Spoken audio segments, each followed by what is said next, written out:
Tingnan ninyo mga idol, oh, ito yung ginagawa namin nung Lunes, di ba? So ngayon, kuhanin na natin, no? Wednesday ng umaga, kuhanin na natin para mag-rearrange tayo doon.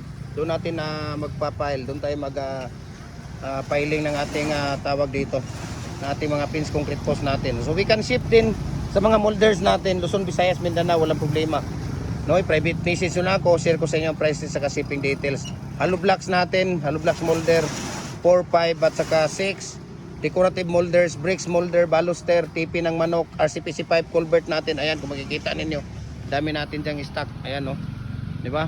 So 6 inches hanggang 85 inches po na RCPC pipe culvert natin. So tingnan ninyo, ito yung gawa nila kahapon. Ayan, so bukas kuhanin na naman natin yan para mag-arrange tayo, para dyan na naman sila gagawa. Ngayong umaga dito sila. So ano pang hinihintay ninyo? Message nyo lang ako, no?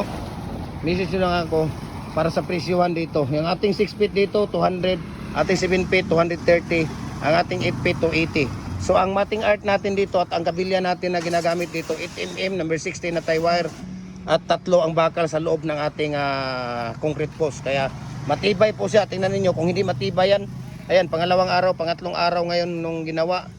Tingnan mo, pwede na nating i-rearrange. Kaya follow na po kayo sa ating Facebook page, Jim Hardware Kukulamber Concrete Products Balulang Brands, Tripoli and F Kukulamber, ang ating Jim Hardware Kukulamber Concrete Products Balulang Brands. Ayan, mabuhay po tayo and God bless po sa ating lahat.